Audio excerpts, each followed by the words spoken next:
Hello family, welcome to Stories with JAYVIL. Please subscribe and leave a like for us. It means the world to us. Also share this video to your friends and loved ones and remember to turn on the post notifications so you don't miss any future videos from us. Thank you as you do so. Now sit back and relax as we dive into the story. Once upon a time, in a bustling town where life moved quickly and opportunities were scarce for the underprivileged, there lived a young mechanic named David.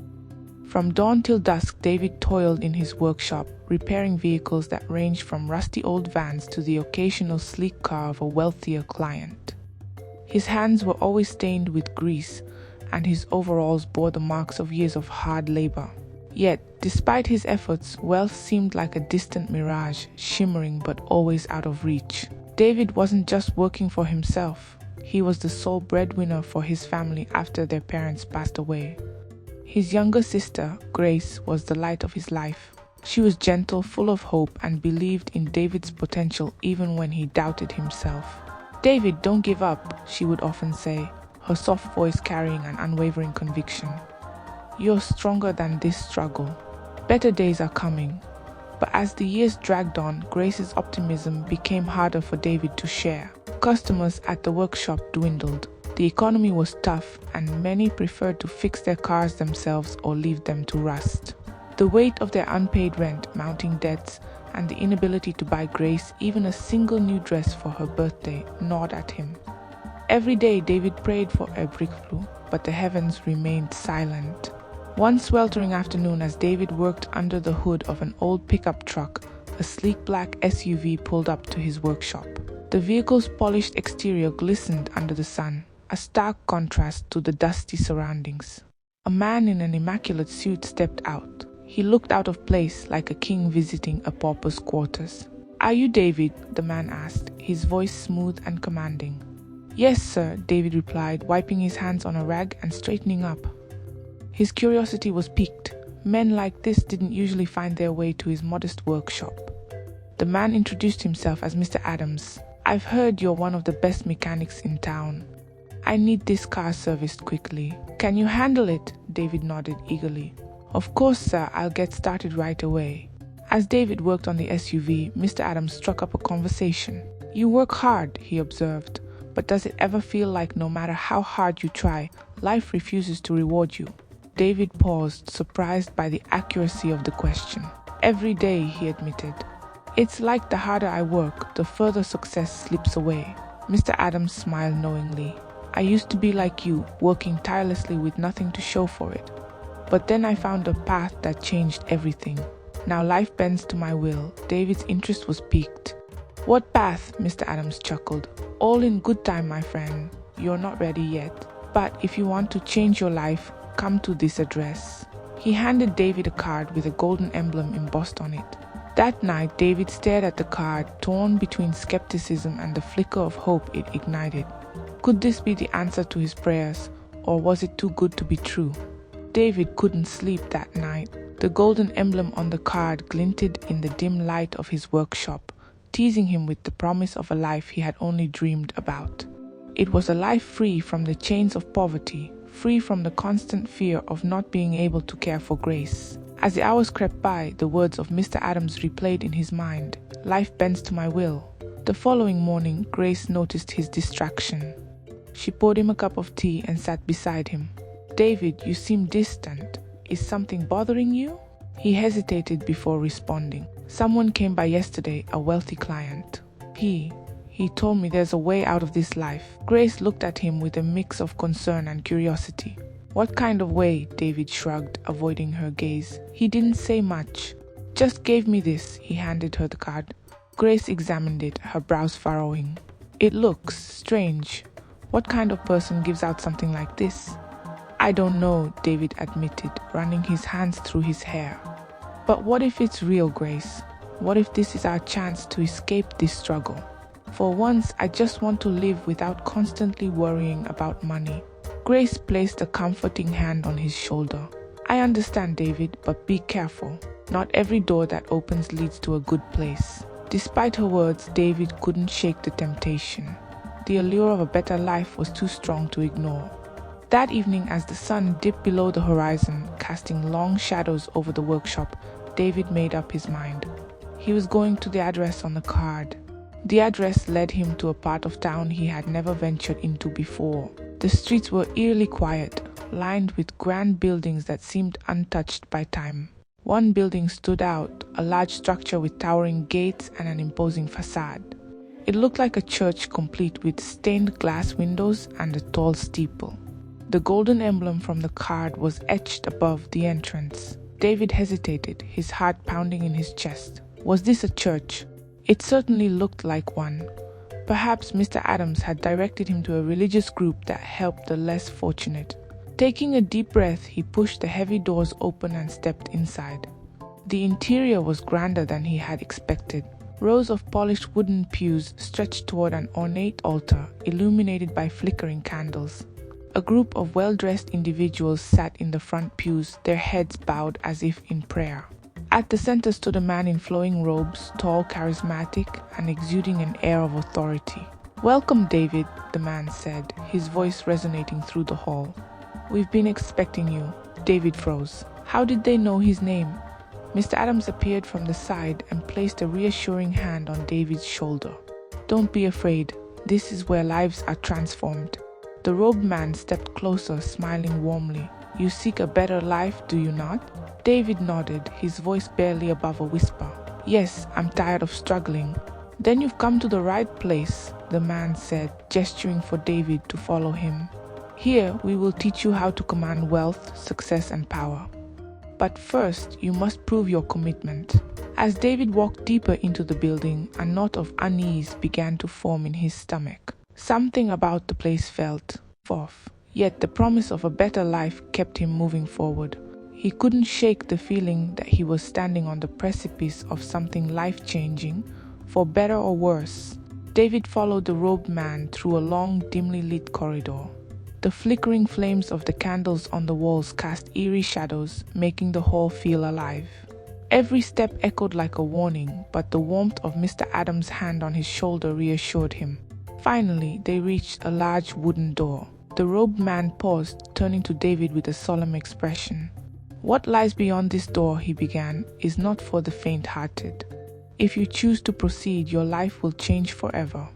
"Are you ready for that?" David hesitated, his heart thundering in his chest. Grace's words rang in his ears, "Not every door that opens leads to a good place." But then he thought about the years of toil, the endless hunger, and Grace's worried face every time the bills piled up. This was his chance to end it all, to rewrite his story. He nodded. "I'm ready." The robed man smiled and pushed the door open. Inside was a circular room bathed in an unnatural golden glow. At the center was an intricately designed altar, surrounded by a group of people in matching robes. They chanted in a language David couldn't understand, their voices rising and falling in haunting harmony. "This," the man said, gesturing to the room, "is where the transformation begins. Here we harness the power to control our destinies. But power comes at a price." David frowned. "What kind of price?" "Your commitment," the man replied, his tone grave. "Wealth and success require sacrifice. The greater your sacrifice, the greater your reward." David swallowed hard. "What do I have to do?" "For now, observe," the man said, stepping toward the altar. The chanting stopped as the group turned to face him, their faces concealed by their hoods. The man raised his arms and the golden light intensified, filling the room with a strange warmth. "This is a place of ascension," he declared. "Those who truly seek greatness must give up what anchors them to mediocrity. Wealth does not come from wishes, but from action, bold, fearless action." David listened, his mind racing. He didn't fully understand what was happening, but he was captivated by the man's confidence and the group's unwavering focus. It felt powerful. After what felt like an eternity, the man turned back to David. "You will have time to decide how far you're willing to go," he said. "For now, let us give you a taste of what's possible." Mr. Adams stepped forward, handing David an ornate pouch. "Inside," he said, "is a token of our commitment to you. Use it wisely and you'll see your fortunes change." David opened the pouch to find a stack of crisp bills, more money than he'd ever held in his life. His hands trembled as he looked up at the man. "What do I do with this?" Live, the man said simply. This is just the beginning. That night, David returned home in a daze. He placed the money on the table, staring at it like it might disappear. Grace entered the room, her eyes widening at the sight. David, where did you get this? A client, he said, the lie sticking in his throat. He paid me in advance for some work. Grace looked at him, her expression a mix of relief and suspicion. This is a lot of money, David. Are you sure it's safe? David forced a smile.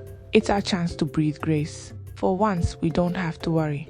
But as he lay in bed that night, clutching the pouch, he couldn't shake the feeling that he'd stepped into something far bigger and far darker than he'd anticipated. David woke up early the next morning, his mind racing with thoughts of the previous night. The stack of money on the table gleamed under the morning sun, a tangible promise of hope. But with it came an undercurrent of dread, a nagging feeling he couldn't shake. Grace was still asleep, so he quietly got dressed and stepped outside, hoping the fresh air would clear his head. As he walked, his thoughts wandered back to the robed man's words. The greater your sacrifice, the greater your reward. What did that mean? And what would he have to sacrifice? The thought of giving up something precious made his stomach churn, but the allure of a better life was too strong to ignore.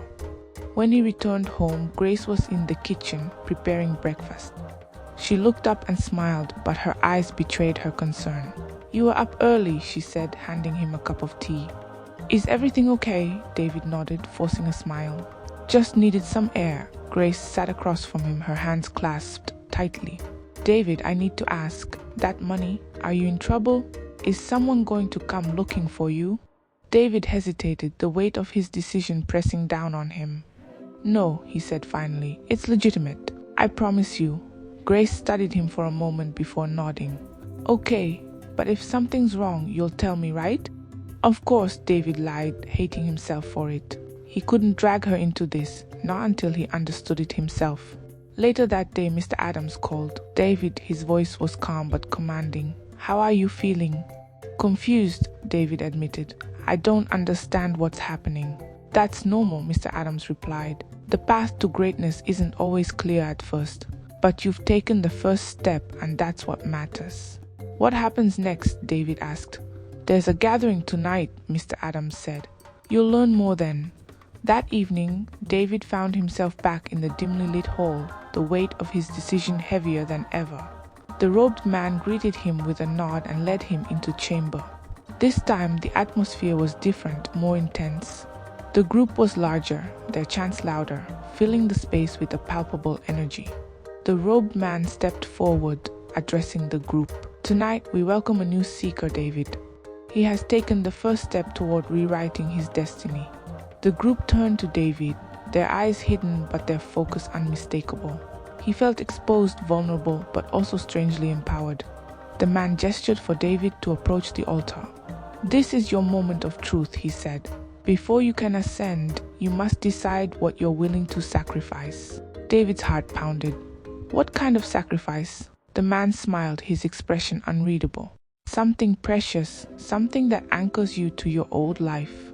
Only then can you embrace the future you desire. David froze, his mind racing. What could he give up? And at what cost? You don't have to decide now, the man said, sensing his hesitation. But remember, greatness waits for no one. David left the chamber that night with more questions than answers. The money had been a glimpse of what was possible, but the price was still unclear. As he walked home, the darkness around him felt heavier, as if the shadows themselves were closing in.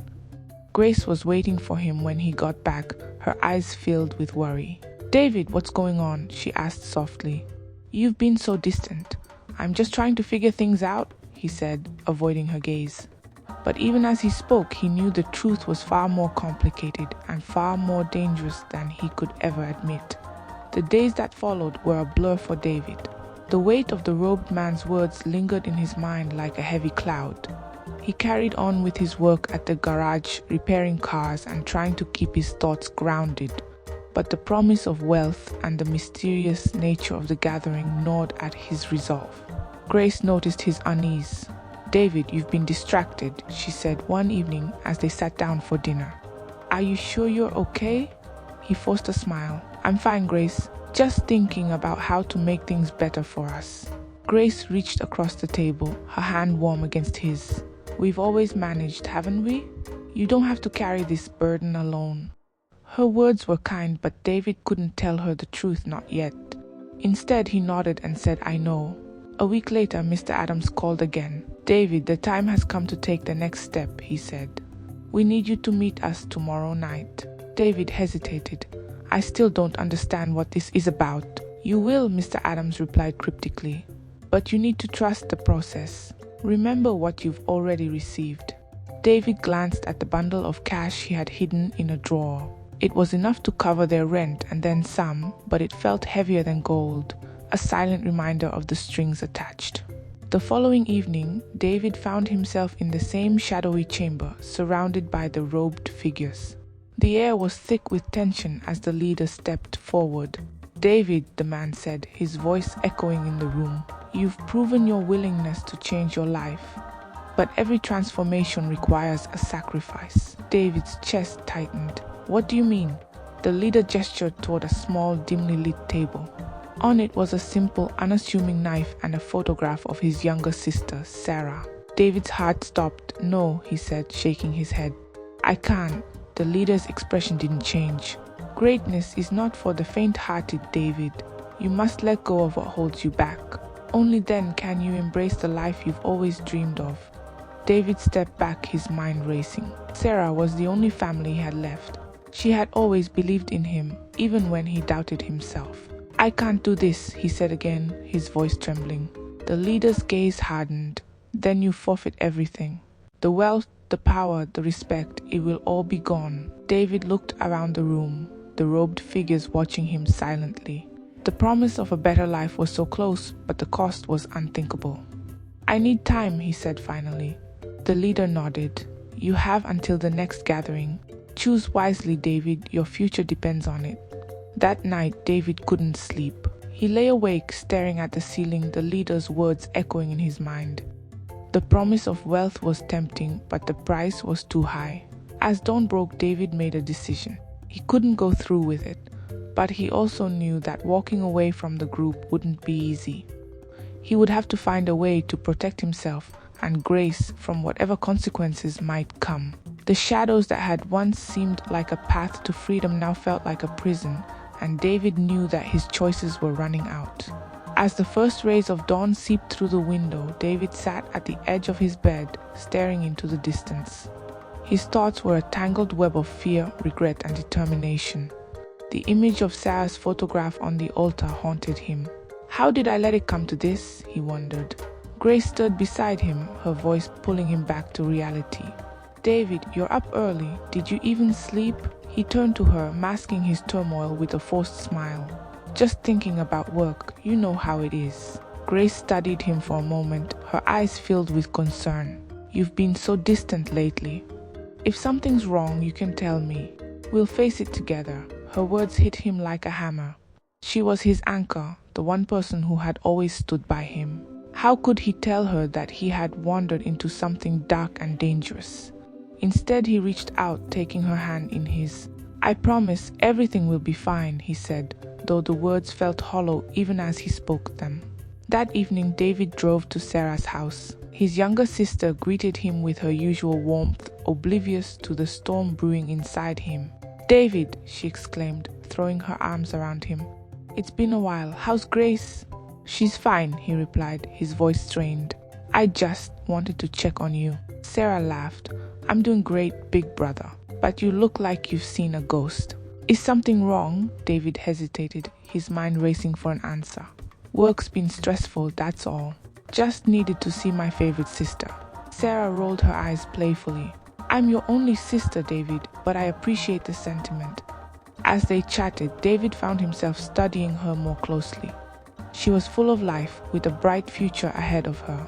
The thought of harming her was unthinkable. Yet the words of the cult leader echoed in his mind. Greatness requires sacrifice. The next gathering was only days away. David knew he had to make a decision, but the weight of it threatened to crush him. One evening, as he worked late at the garage, Mr. Adams arrived unannounced. "You're running out of time," Mr. Adams said, his tone cold and calculating. "The leader expects your commitment." David clenched his fists, trying to maintain his composure. "I can't do it. Sarah is my sister. She's all I have." Mr. Adams stepped closer, his presence menacing. "Do you think wealth and power come without a cost? You've already accepted our help. There's no turning back." "I never asked for this," David shot back, his voice trembling with anger. "You dragged me into this," Mr. Adams smirked. "You walked in willingly, David, and now you have a choice: fulfill your end of the deal or face the consequences." As the deadline loomed, David's desperation grew. He began searching for ways to escape the group, but every path seemed blocked. He couldn't tell Grace or Sarah the truth without putting them in danger, and the cult's reach seemed to extend everywhere. One night, as he stared at Sarah's photograph, David made a silent vow. "I will not let them take her. I'll find a way out, even if it costs me everything." Little did he know, the darkness he had invited into his life was far from done with him. The days blurred into nights as David wrestled with his conscience. Each passing hour felt like a countdown to his doom. The cult's influence seeped into every corner of his life, a constant reminder of the impossible choice he faced. But David was determined. If he couldn't escape outright, he would find a way to turn the tables on the organization that had ensnared him. One evening, as Grace sat at the dinner table, the tension in David's demeanor became impossible to ignore. "David," she said softly, setting her fork down. "You're scaring me. Please, just talk to me. Whatever it is, we can handle it together." David hesitated, his mind spinning with half-formed truths and outright lies. Finally, he said, "It's work, some bad deals, people I wish I hadn't met." Grace reached for his hand, her grip firm. "Then let's deal with it. You're not alone."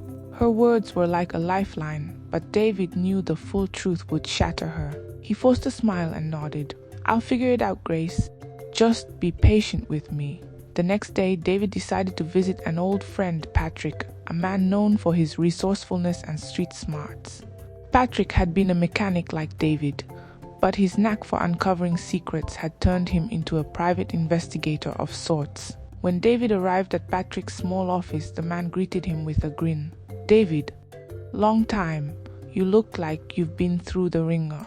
"You have no idea," David replied, sitting across from him. "I need your help, Patrick, and it's serious." Patrick leaned forward, his expression turning grave. "Tell me everything."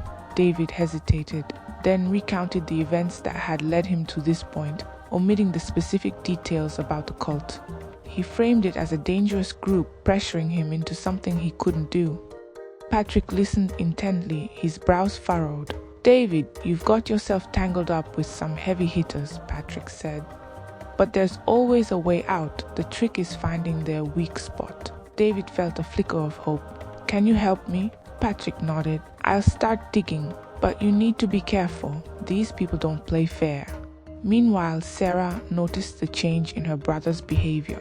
He was more withdrawn, his visits shorter and more infrequent. One evening she called him.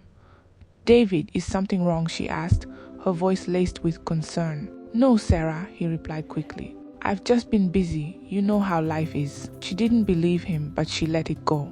"Just remember, I'm here for you. Always." David's throat tightened. "I know, thank you." As he hung up, guilt washed over him. Sarah's kindness only made his burden heavier. A week later, Patrick called with an update. "I found something," he said.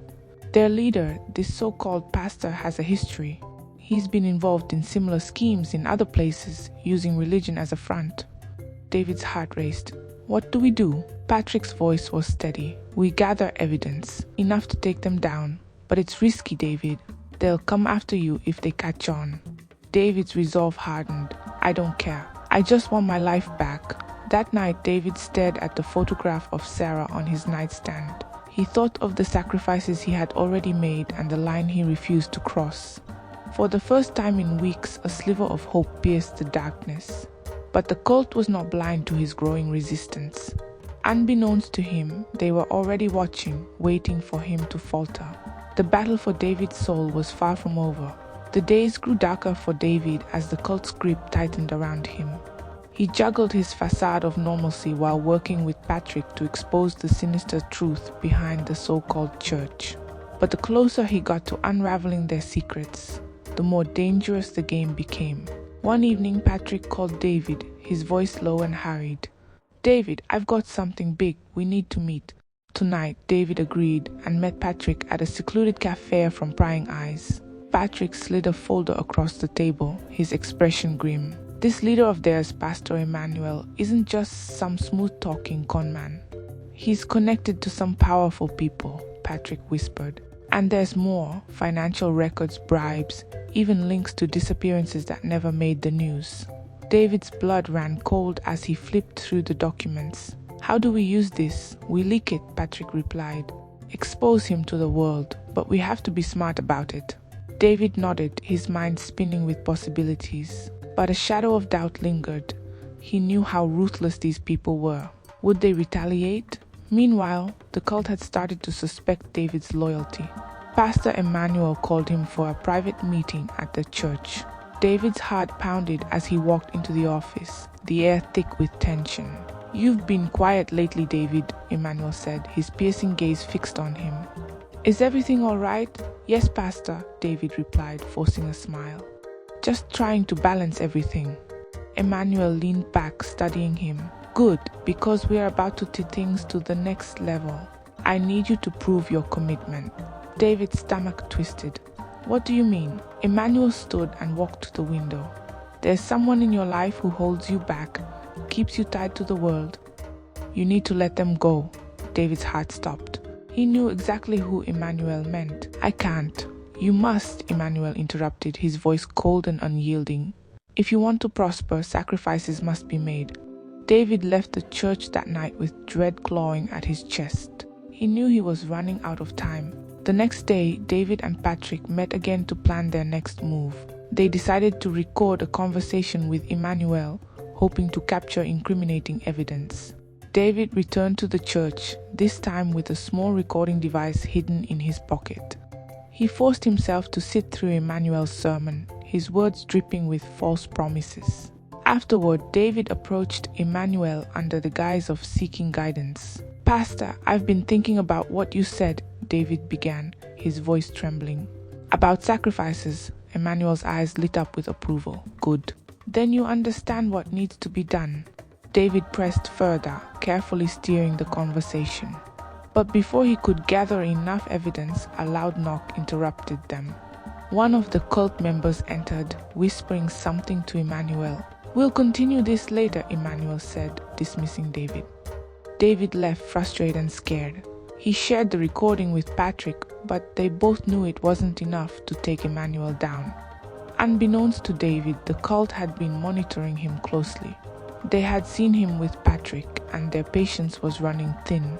That night, a shadowy figure appeared outside Patrick's office. Inside, Patrick worked late, oblivious to the danger lurking just beyond the door. The battle against the cult was no longer just a fight for justice, it had become a fight for survival. David paced the floor of his small apartment, his mind racing with fear and anger. Patrick's safety was now a pressing concern, and David knew that if the cult had discovered their plans, they were both in grave danger. The weight of the situation felt unbearable. For the first time since his entanglement with the cult, David truly realized how deep he had sunk into the darkness. The phone rang, breaking the silence. It was Patrick. Patrick's voice was shaky. "They know. Someone followed me home last night. I barely made it out." David gripped the phone tightly. "Patrick, you need to leave. You can't stay there." "I already did," Patrick said. "But David, there's more." "Before I left, I dug deeper into the files we found. Emmanuel isn't just a cult leader. He's part of a network that uses these fake churches to manipulate people and gain power. This goes way beyond just you or me." David sank into his chair, his thoughts spiraling. "So what do we do now?" "We need to expose them," Patrick replied. "All of them, but we need solid evidence. You're the only one close enough to get it." Later that night, David returned to the church under the guise of repentance. He acted meek, feigning guilt over his hesitations and pledging his loyalty once more. Emmanuel welcomed him with open arms, but David could see the suspicion lingering in his eyes. "I'm glad you've seen the light," Emmanuel said with a sly smile. "You'll be rewarded greatly for your faith." David nodded, playing along, but inside his resolve hardened. He needed to gather evidence that couldn't be dismissed or ignored, something that would force the authorities to take action. His opportunity came when Emmanuel mentioned a late-night gathering in the church's inner sanctum. That night, David sneaked into the meeting, hiding in the shadows with his recording device. What he saw chilled him to the bone. The room was filled with members chanting in unison, their voices low and menacing. Emmanuel stood at the center, addressing them like a king. "We have been chosen," Emmanuel proclaimed, his voice echoing through the room. "Our sacrifices strengthen us. Our devotion binds us. Soon we will expand our reach and no one will stand in our way." David's hands trembled as he recorded the scene. He captured everything: the chants, the rituals, Emmanuel's damning words. It was enough to expose the cult for what it truly was. The next morning, David met Patrick in a secluded spot. He handed over the recording, his heart pounding. "This is it. This will bring them down." Patrick nodded, his expression grim. "I'll get this to the right people. But David, be careful. They'll come after you when they realize what you've done." David returned home, exhausted but hopeful. For the first time, he felt like he had a chance to make things right. But as he entered his apartment, he noticed something was off. The lights were on, and a strange stillness filled the air. Before he could react, a voice came from the shadows. "You've betrayed us, David." It was one of the cult members, and he wasn't alone. The confrontation was swift and brutal.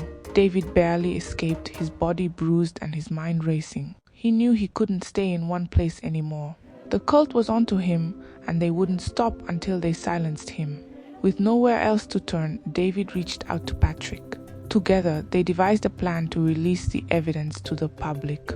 But they both knew that exposing the cult would come at a high cost, and the fight was far from over.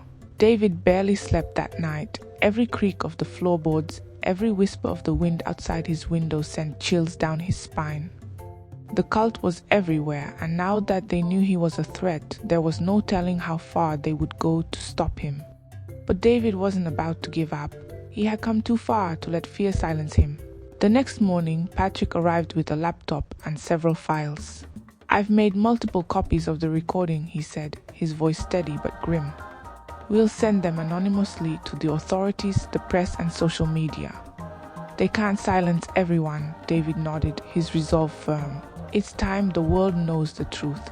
That evening, Patrick and David sat in the dimly lit room, uploading the files to secure servers and drafting messages for journalists and activists. The evidence was overwhelming. Emmanuel's sermons laced with veiled threats, the recordings of the cult's rituals, and testimonies from other victims Patrick had secretly gathered. As they worked, David couldn't shake the feeling that they were being watched. He kept glancing at the window, expecting to see someone lurking in the shadows. Patrick noticed his unease. "Don't worry," Patrick said. "We'll get this out before they can do anything. Once the story breaks, their power will crumble." David forced a smile, but his gut told him this wasn't going to be easy. The files went live at midnight. Within hours, social media erupted with outrage. News outlets picked up the story, running headlines that exposed Emmanuel and his sinister cult. The church, once a place of admiration, was now under heavy scrutiny.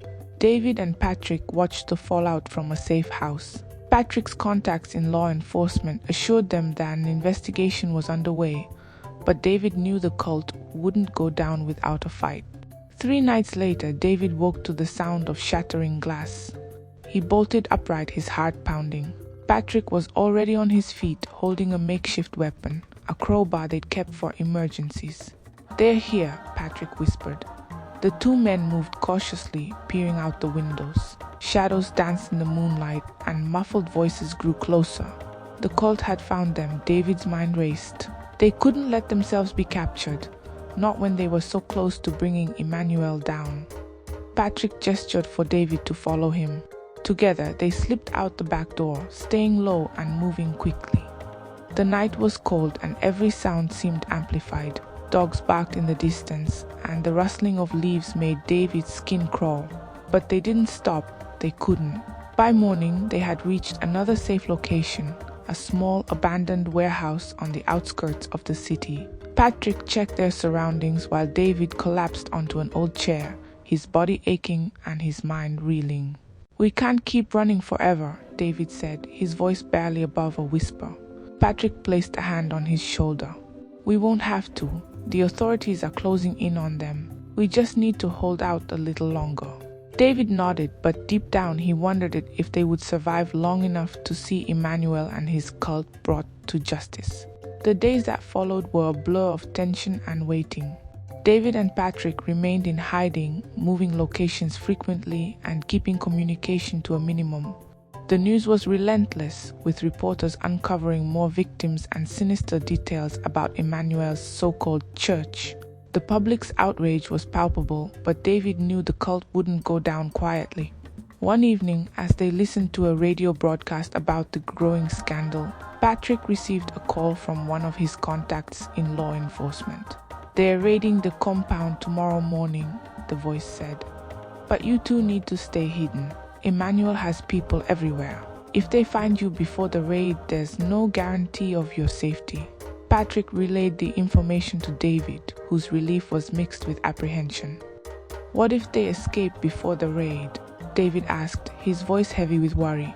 "Emmanuel is cunning. He might already have a plan." Patrick shook his head. "They're being watched.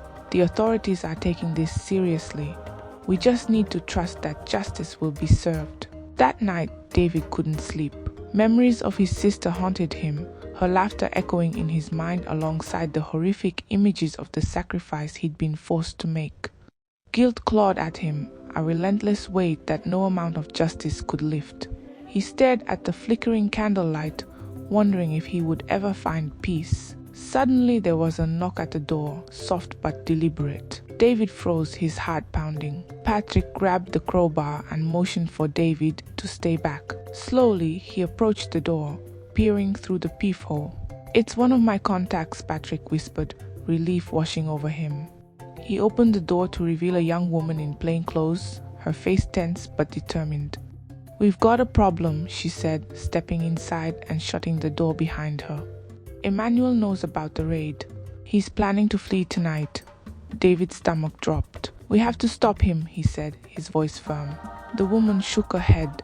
"The police are already mobilizing, but they might not get there in time. You two need to stay out of this. It's too dangerous." Patrick frowned, his jaw tight. If Emmanuel escapes, he'll rebuild somewhere else. The cycle will start all over again. "Then we make sure he doesn't escape," David said, a newfound resolve in his eyes. "I won't let him get away with what he's done, not to me, not to anyone." Against the woman's warnings, David and Patrick decided to act. They drove through the night, following leads from Patrick's contacts. By the time they reached the outskirts of the cult's compound, the first light of dawn was breaking through the horizon. The compound was eerily quiet, its towering gates a foreboding reminder of the horrors within. David's hands trembled as they approached, but Patrick's steady presence grounded him. "We wait here," Patrick said, scanning the area. "The police will be here soon. We just need to make sure no one gets out." David nodded, gripping the crowbar tightly. For the first time in years, he felt a flicker of hope, a chance to finally face his demons and bring an end to Emmanuel's reign of terror. But deep down, he knew this was just the beginning of the final battle. As the morning sun rose higher, the eerie silence around the compound seemed to thicken, broken only by the occasional rustling of leaves or distant bird calls. David and Patrick crouched in the shadows near the perimeter, their eyes scanning for movement. Every creak and rustle sent their hearts racing, the anticipation almost unbearable. Suddenly, Patrick's phone buzzed. He answered it quietly, his voice low. "Yes, are they close?" The muffled voice on the other end confirmed that the police convoy was about 5 minutes away. Patrick ended the call and turned to David. "They're almost here. We just need to hold our position and wait." But David wasn't so sure they had time to wait.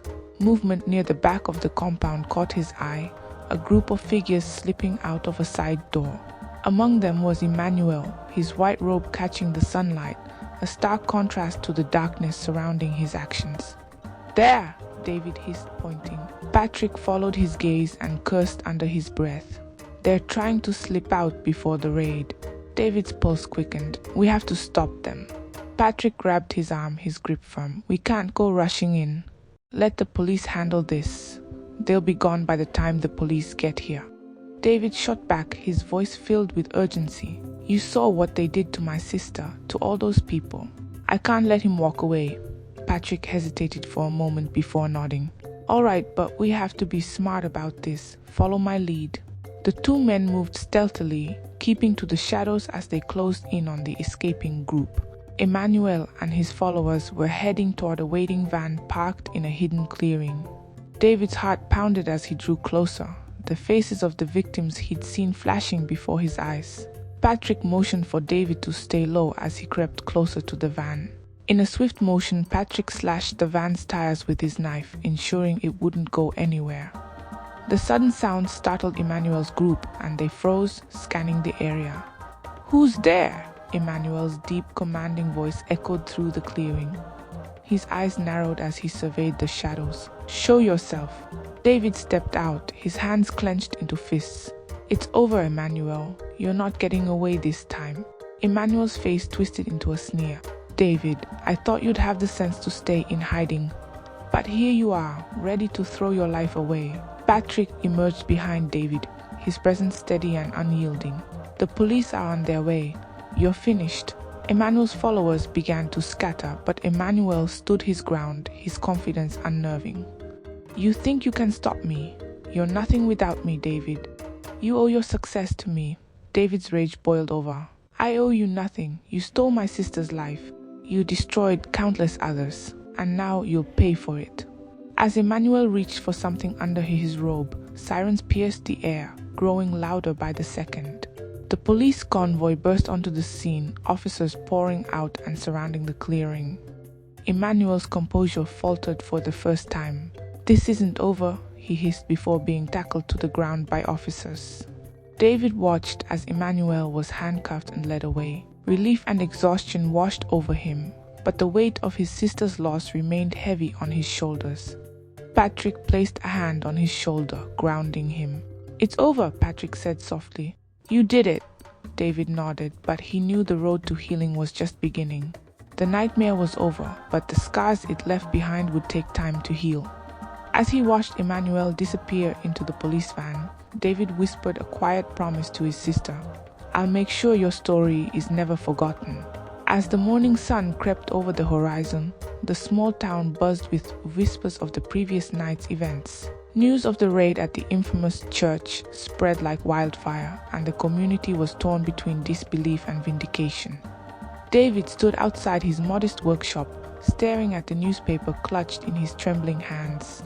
The headline read, Occult Ring Exposed in Disguise of Worship. The article detailed Emmanuel's arrest and the gruesome discoveries inside the church's basement. Among them was a chilling confession from Emmanuel. He admitted to orchestrating years of sacrifices under the guise of religious rituals.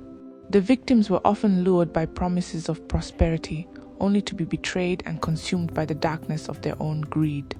David couldn't shake the haunting image of Sarah's ghost, her sorrowful eyes now a permanent fixture in his mind. He thought back to the moment when he'd made the horrific choice to sacrifice her. At the time, it seemed like the only way to escape his endless cycle of poverty. But now, as the weight of his actions bore down on him, he realized he had traded his soul for fleeting riches. Curiosity and guilt drove David to visit the now abandoned church. Its once pristine walls were now covered in graffiti, and the doors hung ajar, a testament to the chaos of the raid. Inside, the eerie silence was deafening. David felt as though the walls themselves bore witness to the atrocities that had taken place. As he wandered through the shattered pews, he stumbled upon the altar where Emmanuel had once preached. In the center lay a book, an ancient tome filled with cryptic symbols and instructions for the rituals. David flipped through its pages, feeling a mix of revulsion and sorrow. This book had been the tool of his downfall. Suddenly, a voice echoed through the empty hall. You think it's over, David? He spun around, heart pounding, to find Sarah's ghost standing in the dim light. Her expression was not one of anger, but of deep sadness. Sarah, he whispered, tears streaming down his face. "I'm so sorry, I was blinded by my desperation." She stepped closer, her translucent form flickering like a dying flame. "You were my brother, David. You were supposed to protect me, not betray me." David fell to his knees, clutching his chest as if the weight of her words were a physical burden. "I'll do anything to make this right," he pleaded. Sarah's ghost regarded him with a mix of pity and hope. "You can't undo the past, but you can stop others from walking the same path. Use your story to warn them." With those final words, she vanished, leaving David alone in the ruins of his poor choices. Determined to honor her, David began speaking out against the dangers of blind ambition and misplaced faith. He visited schools, community centers, and places of worship, sharing his story as a cautionary tale. Over time, his efforts helped dismantle other fraudulent operations that preyed on vulnerable individuals. Years later, David stood at Sarah's grave, now adorned with fresh flowers and a plaque that read, "In loving memory of Sarah, a light that never dimmed." As he gazed at the inscription, David felt a sense of peace he hadn't known in years. He had lost his sister, his soul, and nearly his sanity, but he had found a way to turn his pain into purpose. The ghostly whispers in his mind had quieted, replaced by a resolve to ensure no one else would make the same mistakes. And though he could never undo the past, David had finally found a way to live with it. The story of David's fall and redemption served as a grim reminder that wealth built on betrayal could only lead to ruin. The world moved on, but for those who heard his tale, the scars remained, a testament to the price of blind ambition and the enduring power of love and forgiveness. The years passed, but the memories of David's dark decisions remained fresh in his mind. Though he had begun the long journey toward redemption, the scars of his past were not easily erased. He found solace in helping others, dedicating his life to exposing false prophets and those who exploited people's desperation. His name became synonymous with resilience and redemption, but deep inside, the guilt lingered. One day, while speaking at a community event, David was approached by a young man with a familiar look in his eyes. The man introduced himself as James, a mechanic struggling to make ends meet. He spoke of the difficulties he faced, the allure of quick fixes, and the promises of prosperity that seemed too good to resist. David listened intently, his heart heavy with recognition. He saw himself in James, the same hunger, the same desperation.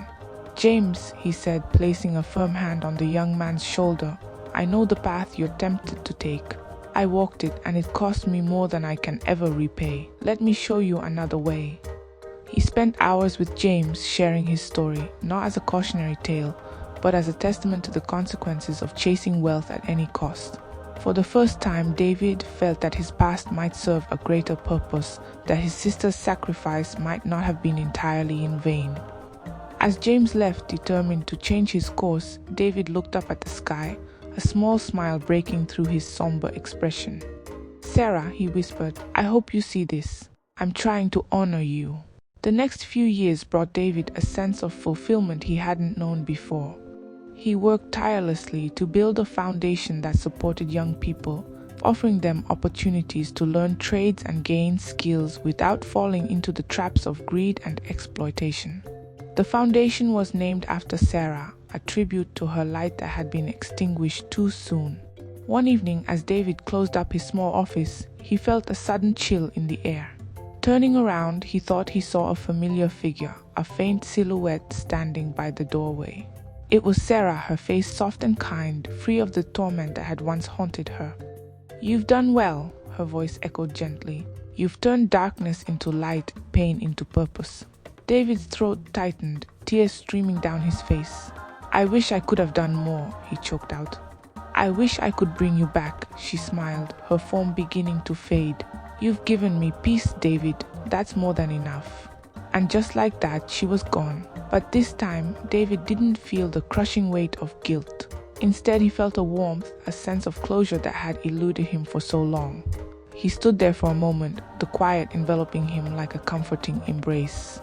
From that day on, David continued his work with renewed vigor. His story became a beacon for those teetering on the edge of despair, a reminder that even in the darkest times, redemption was possible. And though he could never undo his past, David had finally found a way to make peace with it, carrying his sister's memory with him as a source of strength and purpose. David's newfound peace transformed him into a man of purpose. Each day he poured himself into mentoring others, speaking at workshops, and sharing his story. His foundation flourished, and he became a beacon of hope for those lost in the shadows of desperation.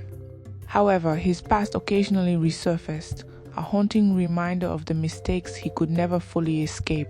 One fateful day, a renowned journalist approached David.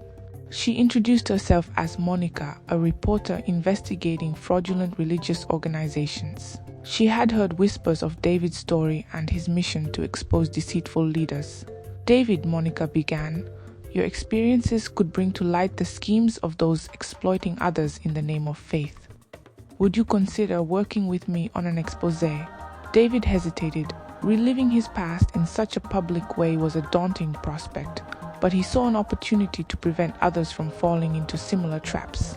"I'll help," he said finally, "but only if we focus on education and healing, not just condemnation." Together, David and Monica began uncovering layers of deceit within religious institutions. They traveled across communities, documenting stories of victims manipulated by promises of prosperity. David's first-hand experience added authenticity to their investigation, and people were more willing to open up to him. During one of their interviews, they encountered a young woman named Linda. She shared how she had been coerced into donating her family's life savings to a so-called pastor, believing it would bring blessings. "I lost everything," Linda said, tears streaming down her face. "And now my family, but together we can fight back." As their work gained traction, the duo faced resistance. Threatening messages arrived at David's office, warning him to abandon the investigation. Monica was followed, her home broken into, but neither wavered. Instead, they strengthened their resolve, knowing they were on the right path. One night, David found a letter slipped under his door. It was from a former member of the secret cult he had once joined. The letter described a growing network of underground activities implicating high-ranking officials.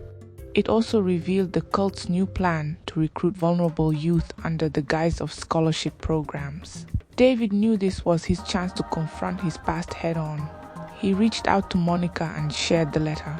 Together, they devised a plan to expose the cult, ensuring they worked with law enforcement to protect potential victims.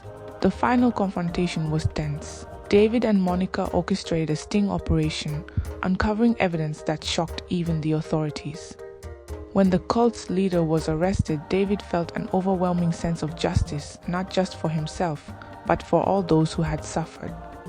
As the expose aired, David stood before a crowd of supporters at his foundation's headquarters. "This isn't about my story," he said, his voice steady. "It's about all of us standing together to protect the vulnerable, to demand accountability, and to ensure that no one else endures what we've been through." The applause was thunderous, but David's gaze softened as he looked toward the sky. For the first time, he felt Sarah's presence not as a haunting memory, but as a guiding light. He had turned his darkest moments into a force for good, and though the scars of his past remained, he had finally found peace. As the applause subsided, David stepped down from the podium and was immediately surrounded by people eager to thank him, share their own stories, or seek guidance. Among the crowd, he noticed Linda standing off to the side. Her face was filled with a mix of gratitude and determination. "Linda," David said, walking over to her. "How are you holding up?" "I'm better, thanks to you," she replied. "Your story gave me the courage to speak up. I've started helping others in my community who were deceived like I was." David smiled. "That's the real victory, empowering others to stand tall and reclaim their lives." Linda nodded. "And I want to do more. If there's any way I can help with your foundation, I'd love to be a part of it." David didn't hesitate. "We could use someone like you. Let's build this movement together." Over the following months, the foundation expanded its reach. Linda became an integral part of the team, working closely with Monica to organize workshops and seminars. Their efforts led to a surge in awareness about fraudulent schemes, and communities began forming support networks to protect themselves from exploitation. But as David's work gained national attention, the threats against him intensified. One day, he received a call from an anonymous number. The voice on the other end was cold and calculated. "David," the voice said, "you're playing with fire. Back off or you'll regret it." David's hands trembled, but he refused to let fear dictate his actions. He reported the threat to the authorities and increased security at the foundation's headquarters. Still, the incident reminded him of the risks he was taking. That evening, David sat in his office, staring at a photo of Sarah. "I wish you were here," he whispered. "You always knew how to calm my fears." The memory of his sister brought tears to his eyes, but it also reignited his resolve. He wasn't just fighting for justice, he was honoring Sarah's memory by ensuring her sacrifice wasn't in vain. As time passed, David's foundation became a beacon of hope for countless individuals. Survivors who had once been too ashamed to speak out now found a platform to share their stories. Media outlets praised David's courage, and he was invited to speak at international conferences. One day, as he prepared for a keynote address, David received a letter from someone unexpected, the former leader of the cult, now imprisoned. The letter was a mixture of anger, regret, and veiled threats. It ended with a chilling sentence: "You may have won this battle, but the war is far from over." David shared the letter with Monica, who suggested using it as a reminder of why their work was so important. "It's proof that we're making an impact," she said. "They're scared, David, and they should be." Standing on stage at the conference, David looked out at the audience and took a deep breath. "This journey hasn't been easy," he began, "but every challenge, every threat, every loss has only strengthened my commitment to this cause. Together we can create a world where no one has to endure the pain and betrayal so many of us have faced." The crowd rose to their feet, their applause a powerful affirmation of his mission. As David stepped down from the stage, he felt an overwhelming sense of purpose. His journey was far from over, but he was no longer alone. With allies like Linda, Monica, and the countless others inspired by his story, he was ready to face whatever came next. The next morning, David found himself invigorated by the momentum their efforts had gained. His foundation was no longer just an organization fighting against a dark system. It had become a beacon of hope for thousands who had lost everything. But with their growing impact came increasing risks. Monica walked into his office, her expression a mix of pride and concern. "David, the arrests made headlines. People are rallying behind us, but threats are pouring in too. Some are worried for their safety." David nodded. "It's expected. When you threaten the livelihood of people built on lies, they fight back. We need to double down on security for our team and the survivors." Monica handed him another folder. "I've been working with a tech expert. They've traced some of the cult's online activities. Their network is deeper and more organized than we imagined. We may have taken down a few leaders, but there's more we haven't uncovered." David scanned the folder's contents. It revealed multiple shell companies and accounts linked to international operations. The cult had tentacles reaching beyond what he initially thought. "This isn't just a local problem," he murmured. "They're exploiting people on a global scale." Monica's eyes were determined. "If we take this to the media, we can expose them even further. But we need to be strategic. One misstep and they'll bury everything before we can act." David leaned back in his chair, considering the weight of their next move. "We need someone who understands how to navigate these waters. Someone who's fought against similar networks." Monica smiled knowingly. "I think I know just the person." 2 days later, David met with Samuel, a seasoned investigative journalist known for exposing corruption at the highest levels. Samuel had been following their story and was eager to lend his expertise. "You've done impressive work, David," Samuel said, shaking his hand firmly. "But taking this global requires precision. These people are professionals at covering their tracks." David nodded. "That's why we need your help. We have evidence, survivor testimonies, and now these financial connections. If we can map out their network, we can dismantle it." Samuel agreed to work with them, and over the next few weeks, the team dived deeper into the cult's operations. They uncovered links to influential figures and uncovered a web of deception that had ensnared countless victims. But with each revelation, the stakes grew higher. David received another anonymous message, this time in the form of a cryptic letter left on his car windshield. It read, "Some doors should remain closed. Walk away while you can." David showed the letter to Monica and Samuel. Monica's brow furrowed. "They're desperate. It means we're getting close to something big." Samuel nodded. "The more noise we make, the more vulnerable they become. But we need to prepare for their counterattack." As the team prepared to release their findings, they coordinated with international agencies to ensure the operation couldn't be silenced. They knew the risks, but they also knew the importance of their mission. The night before the press conference, David sat alone, reflecting on the journey. He thought about his younger self, struggling to make sense of his life and how far he had come. He was no longer a victim of circumstance. He was a force for change. When morning came, David stood before a packed room of reporters, cameras flashing. He took a deep breath and began, "Today we expose a system that has thrived on the suffering of others for too long." The revelations that followed sent shockwaves across the world, sparking investigations and arrests in multiple countries. David's foundation had struck a blow against the darkness, proving that even the most insidious networks could be brought to light.